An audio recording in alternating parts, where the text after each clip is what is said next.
16 श्राद्ध में, श्राद्ध पक्ष में, घर में अगर गंगा का जल हो, आपके घर में अगर गंगा जल रखा हो, श्राद्ध पक्ष में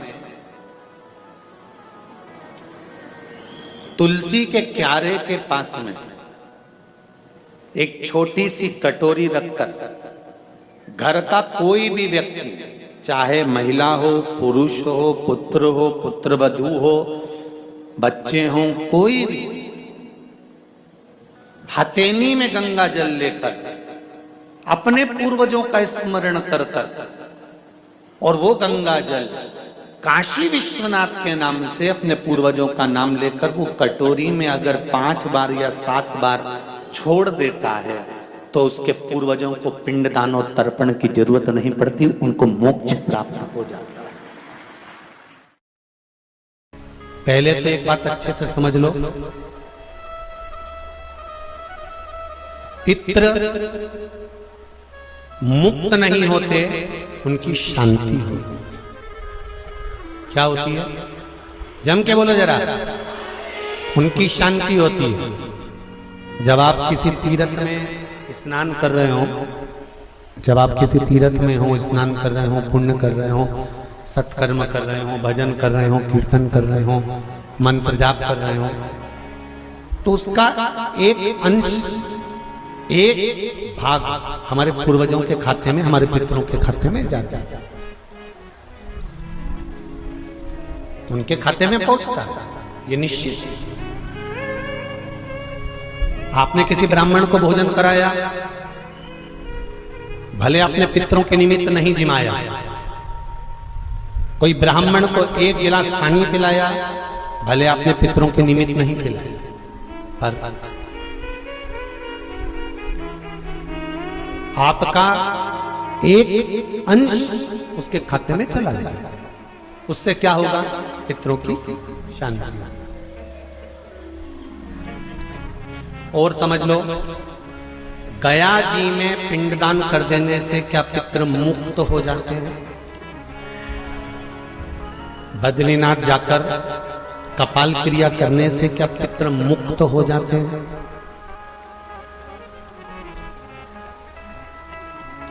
भाई,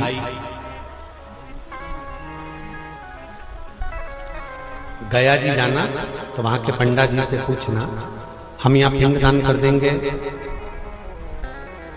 तो क्या वो मुक्त हो गए? पंडा जी कहेंगे, आप अपने पूर्वजों को गया का पिंड देकर, उनका पिंडदान कर आप उनको भगवान विष्णु के चरणारविंद में छोड़ गए, पर आप घर जाना तो घर पर जब जब श्राद्ध पक्ष आए तब ब्राह्मण को भोजन जरूर करा। भले तुम भूख मत देना, कौवे का मत निकालना, पर एक काम जरूर करना कि ब्राह्मण भोज कराना। उससे क्या होगा? 16 श्राद्ध में जब हमारे पितरों को, हमारे पूर्वजों को पितृलोक से छोड़ा जाता है तो वो सबसे पहले जिस घर में रहे होते हैं, जहां उनका पिंड घर में दिया होता है, जहां रहे होते हैं, सबसे पहले वो वहां आते हैं, सबसे पहले वहां आएंगे। और अगर तुमने उनकी तिथि पर, उनके वार पर अगर आपने भोजन करा दिया है तो उनकी मुक्तता नहीं, उनकी शांति हो जाती है।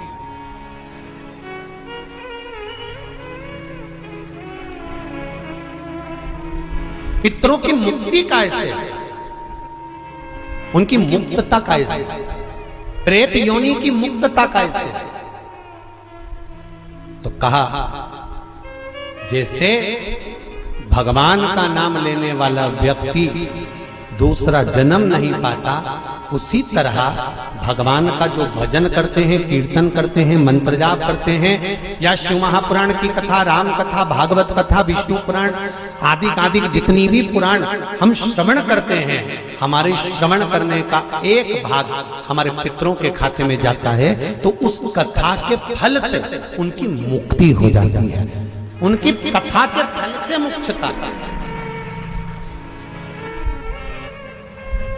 प्रेत योनि से मुक्त हो गया धुंधकारी,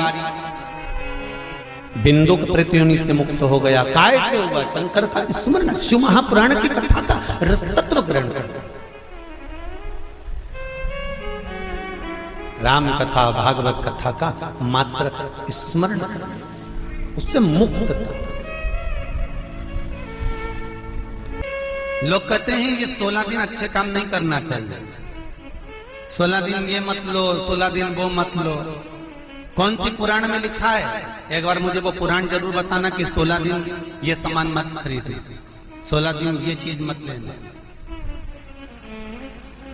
क्योंकि शिव महापुराण में और शास्त्रों में वर्णन आता है कि 16 दिन श्राद्ध के हैं, ये पूर्वजों के हैं।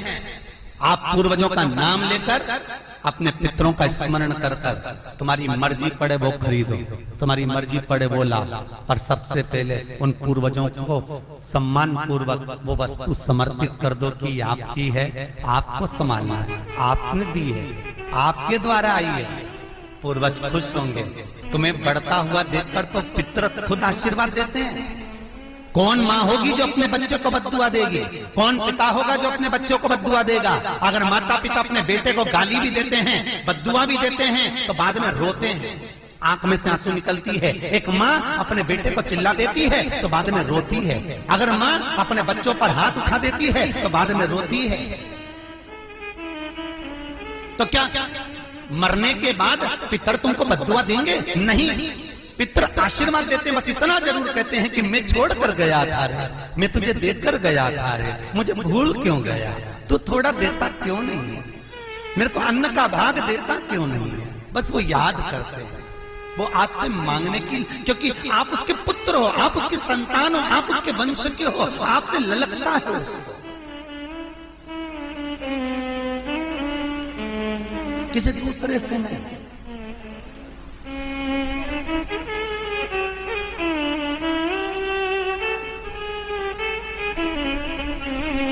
प्रेम दीजिए।